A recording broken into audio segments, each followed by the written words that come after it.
In this video, I'm going to go over simple lunging progressions, basically how to take a person from, not able to lunge or not able to load the hip either in the flexion extension, which I'm going to explain in a second, to be able to get back into running and while using the lunging, let's say like exercise, like a progression.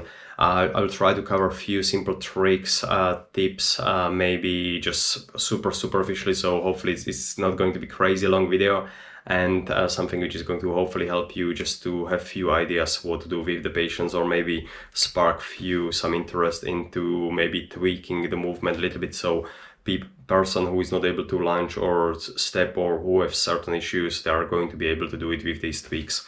So hopefully this is going to be helpful. So I usually ask myself like why I would use the lunge. The answer is simple for me, or the stepping motion. It's very similar to somebody who needs to be able to walk, or they have any kind of issues with running, walking, or kind of moving forward, maybe loading the legs. So the first, almost like the decision when I use it and when not to use it. So when not to use it is, to me, super simple. Let's say when you have somebody who has left knee pain, hip pain, ankle pain, whatever is that, and if they cannot shift the weight over the leg, weight bear maybe like 100% or 90% of the weight and hold it for a few moments, it's unlikely they're going to be able to tolerate the weight shift which is caused when you are stepping. In that case, maybe some regressions would be pretty good option, but I will go over it in a second. So now we're just going to go over the setup. So how you set up for the lunge or for the simple split squat. First, the most important is actually the front leg. So just making sure that the pressure is in between the first metatarsal head, the fifth one, and the heel. And those things are staying down. What I usually don't want to see is kind of gripping with the toes or huge pressure with the toes. Toes should be on the ground, but they shouldn't be. You shouldn't see any kind of gripping. Oftentimes, what I don't want to see is the leg should be able to move. Let's say your heel should be able to go from the pronation, supination, or eversion, inversion, but those 2 points, the first and the fifth med head, they should stay all the time in the contact with the ground. Oftentimes with people who don't have great supination, what you're going to see is the foot kind of moves like one unit, and it doesn't have that separation. So then it's up to the guy to figure out, like, is it just a manual thing? Is it something what they need to retrain, or is it even worth doing at the first place? So that's the first, I guess, point of the contact, which is super important. If you get this right, this hip is going to be way easier to get, I guess, right anyway. So then the next thing is the pelvis position. So you have the foot, you turn the pelvis, so you are kind of almost like parallel, I guess it's parallel to this line. Oftentimes common mistake is staying open like this. What this position will not allow you to do is get a proper stretch and activation from this hip. So by rotating your pelvis forward, you're going to pre-stretch the hips, this front hip, into a little bit of internal rotation. So you're going to get more glute, I guess, involved, and then you're going to have a little bit easier time controlling this knee. If you get this right, more than likely, this knee is going to take care of itself anyway. If you're going to stay open like this, there will need to be some compensation with the valgus, with the shift, with kind of, you're going to shift the pelvis in different plane. I'm not saying that a little bit of this is a bad thing when you are walking, when you are running, but those things are super dynamic. So with the split squat or with just the lunge, I'm trying to train this kind of, I guess, eccentric contraction of the hip, or just being able to accept that load and just go down and just really shift the weight into it. Some simple progressions, regressions. Initially, what you could do is just training this kind of position. By the way, the stance is roughly hip width apart. You can go more narrow, you can go wider, you can use the wall for the balance. So that would be kind of just somebody who is really struggling there. The idea initially first is just to get into the position, own it, kind of just be able to move maybe up and down, and then later work on the balance. From simple progression, so let's say the person is able to accept the load, accept the weight, and he's able to shift the weight forward, hold it maybe like for 30 seconds without shifting, without, I want to get them into that starting position as good as they can. Then the next step would be going kind of just up and down. So into the typical split squat, and where I'm looking again, like what that foot is doing. Are they moving the hip? Are they able to stretch, get into that hip? If they do, they should feel kind of this working pretty together. Then my other thing is, if I don't see that, I have certain cues or certain things which can be helpful. So let's say when they're not able to get into that hip, just put the hands on the pelvis and really drive it like this. So let's say as you are going down, you can bring this arm forward just like this, almost like trying to a little bit turn into that. Then again, you are looking at the foot. If when you do that, you are trying not to lose that first mat head, because then you are just going to be causing quite a bit of strain on the meniscus. Don't ask me how I know. You need to have the foot position, you need to get through the hips, the knees staying kind of a little bit, kind of reasonably neutral. Then the next progression, let's say if the person is able to get a split squat, he has pretty good range of motion.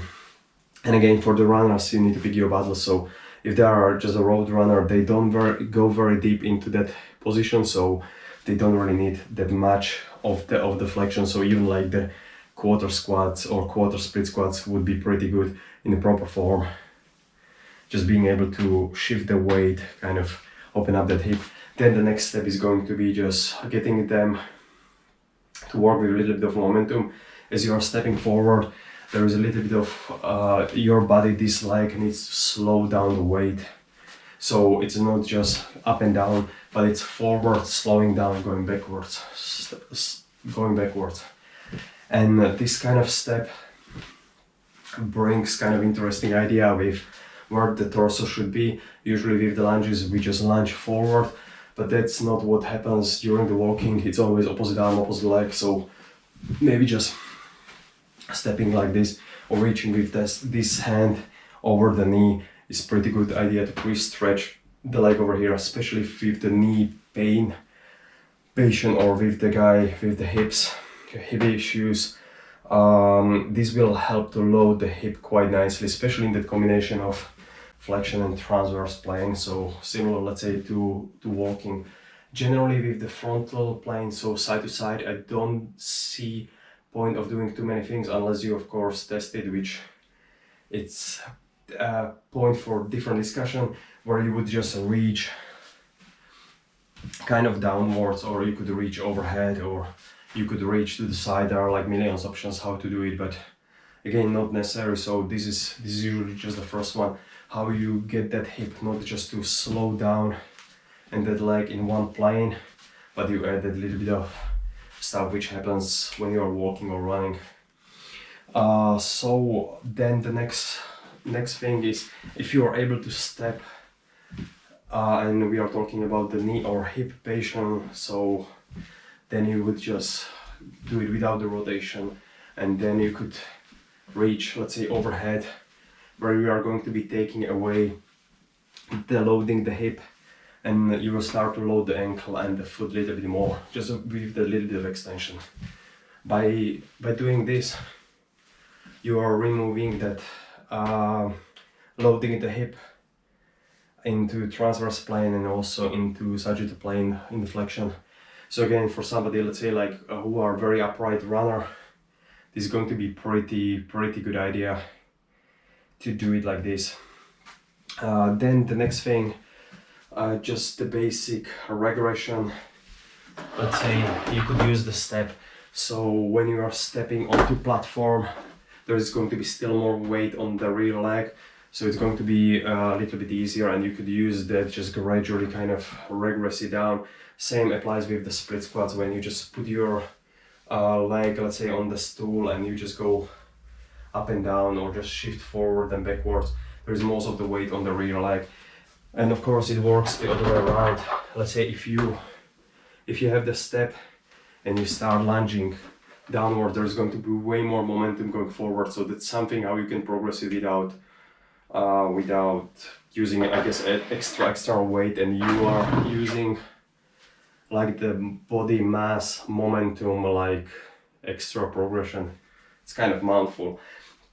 So then the next thing is, let's say I have a person who is able to lunge, who is able to reach in all of the direction, and they are like as completely asymptomatic.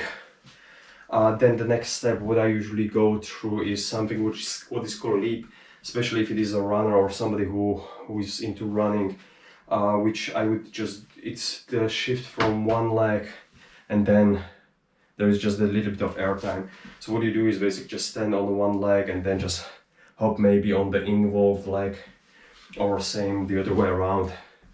Again, like you have a few reaches which are usually quite helpful, which you can do the same thing, like you are reaching with the opposite hand, with the right hand to the left knee.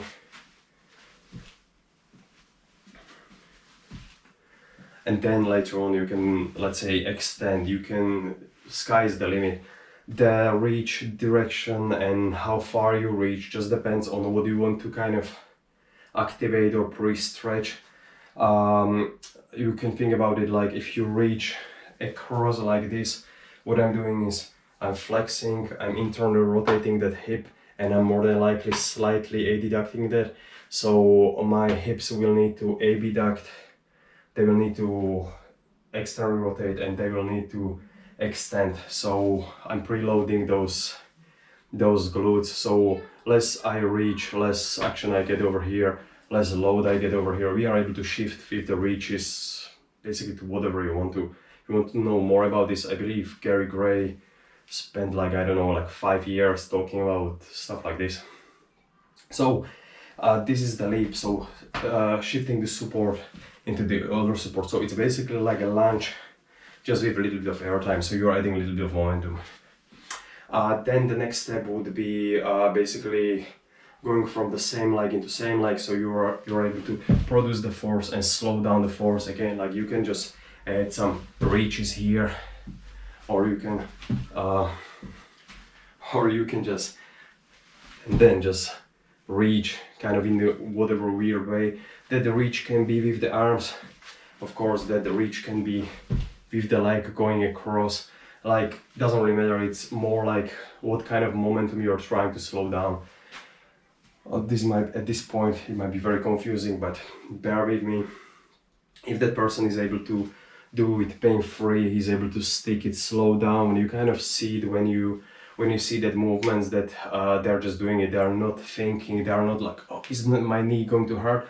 If they are at this point, if they still need to think, just practice, or take few steps down, because when they are running, the last thing what you want them to do is thinking about some kind of knee pain or stuff like that. When they are doing these exercises, this should be fast. There is not enough time to do it, to think about these things.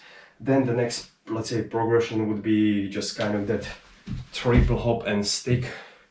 What you are looking for here, let's say I'm going to use the knee or the hip patient.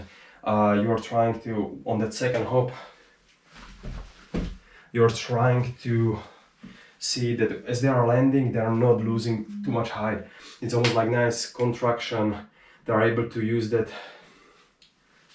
I should use the whiteboard, but let's say you have a tendon here, muscle here. What should happen is the muscle should stay in the same length, and that there should be just a little bit of the elasticity from the both ends, and that should be what propels them forward. So there should be, if they are using this, they are still using way too much muscle, which I guess some people are a little bit, who are not as good athletes, are doing that anyway. But for the runner, that's what I'm looking for, that kind of nice stiffness, just for that split second, and just being able to jump further. And that's pretty much it. Generally, if they are able to do, let's say, like 10 hops, which in the clinic I just do 3 and just let them repeat it like 3-4 times straight after each other. If they're able to do it pain-free, I'm pretty confident that running progression, just doing, let's say, like 50% efforts or a little bit of run or walk, is going to be a nice way to break them into back into the running. I guess I'm using running like a lot of the main goal. Then the bottom line is, if at the start they were not able to get that weight over that hip and shift it. I would always start, always start there, just to build that awareness, try to teach them what is kind of the right way, how I want them to do it, what is not the right way, and that should be it. I possibly forgot like a million other things what I wanted to say, but yeah, that's pretty much the lunge. It's pretty useful movement which I use, I guess, variations with maybe 90% of the lower body cases. Again, like oftentimes I just repeat the advantage. One leg is into flexion, one leg is into extension, and then you can kind of we covered quite a lot with the front leg because that's the one which needs to do very good job, but the rear leg is as important. So you're looking for where they are getting their extension. Is it from the hip? Is it from their back? Can I cue it? Is there some soft tissue, something what I need to do just to for these tissues to let go, or is it just the patterning? They don't know where their pelvis is. Is it the core or intra-abdominal pressure stuff? Is it T-spine rotation? Like million other things. So yeah, I hope this is going to give you some ideas. So again, the progression to me is very simple. From the loading into a little bit of split squats, maybe split squat with reach, into stepping, and maybe reaching overhead just to load the knee a little bit more, into leaping, which is like a lunge with a little bit of air time, then into hopping, sticking it, into multiple hops, and then just maybe getting them out on the field doing the 10 hops, and or just repeating the 3 hops just multiple times. So this is the simple way how to progress it. I could ask if I have some good videos for this. I don't, because usually with these everybody is really different, so you might be spending a lot of time just getting the foot right, just building that awareness, just the one session, and that foot is going to give you the platform for the rest of the body. And if you don't get it, you always get that kind of weird compensation that they never could get it right. So every person is different, and the words you use with them, the examples, to some people you really need to hold them there, give them some kind of tactile feedback so they can feel it. If you just explain it, they will never get it. If you show it to them, they just don't understand that something like that is even possible. So I guess sometimes is really just picking your battles, what you can and what you cannot do with that person. Okay, this was the short video. This was a long video, lunge explanation. Hopefully this was helpful. I'll try to maybe put it in some kind of more digestible format, but yeah, that's pretty much it for now. Good night.